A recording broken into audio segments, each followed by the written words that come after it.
കർണാടകയിൽ ക്ഷേത്രത്തിലെ VIP ദർശനത്തെ ചൊല്ലിയുണ്ടായ തർക്കത്തിനിടെ വനിതാ പോലീസ് ഉദ്യോഗസ്ഥയുടെ മുഖത്തടിച്ച BJP MLAയുടെ മകൾക്കെതിരെ കേസ്.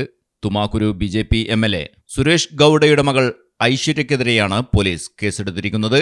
VIP ദർശനം കിട്ടാൻ ക്ഷേത്രത്തിൽ വഴക്കുണ്ടാക്കി പോലീസിനെ അടിച്ച് തിരിച്ചടി വാങ്ങുന്ന യുവതിയുടെ വീഡിയോ സമൂഹമാധ്യമങ്ങളിൽ പ്രചരിച്ചിരുന്നു. മാണ്ഡ്യ ശ്രീരംഗപട്ടണത്തിലെ ആരതി ഉഖണ്ഡ ക്ഷേത്രത്തിലാണ് സംഭവം. ഐശ്വര്യ ക്ഷേത്രത്തിലെ സുരക്ഷാ ഡ്യൂട്ടിയിലുണ്ടായിരുന്ന പോലീസ് ഉദ്യോഗസ്ഥയുമായി സംസാരിച്ചിരിക്കുകയായിരുന്നു.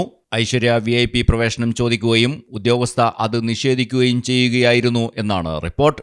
എന്നാൽ സംസാരത്തിനിടയിൽ ഐശ്വര്യ ക്ഷുഭിതയായി ഉദ്യോഗസ്ഥയുടെ മുഖത്ത് ആഞ്ഞടിക്കുകയായിരുന്നു. ഇതിന് പിന്നാലെ ഉദ്യോഗസ്ഥയും ഐശ്വര്യയുടെ മുഖത്തടിച്ചു. തുടർന്ന് ഇത് തർക്കമാകുകയും ഉടൻ മറ്റ് ഉദ്യോഗസ്ഥർ ഇടപെടുകയുമായിരുന്നു.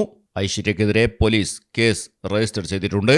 ഔദ്യോഗിക കൃത്യനിർവഹണം തടസ്സപ്പെടുത്തുന്നതിനും പോലീസിനെ ആക്രമിച്ചതിനുമാണ് കേസ്. അതേസമയം ഉദ്യോഗസ്ഥ മോശമായി പെരുമാറിയെന്നാരോപിച്ച് പോലീസിനെതിരെ ഐശ്വര്യയും കേസ് കൊടുത്തിട്ടുണ്ട്.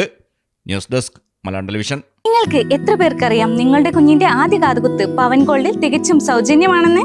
എന്നാൽ പത്തരമാറ്റ തിളക്കത്തോടെ 10 വർഷമായി പവൻ ഗോൾഡിൽ ആദ്യ കാതുകുത്ത് തികച്ചും സൗജന്യമാണ്. മാത്രമല്ല പരിചയസമ്പന്നരായ ലേഡി സ്റ്റാഫുകളാണ് നിങ്ങളുടെ കുഞ്ഞുങ്ങൾക്ക് കാതുകുത്തുന്നത്. പവൻ ഗോൾഡ് തിരൂർ.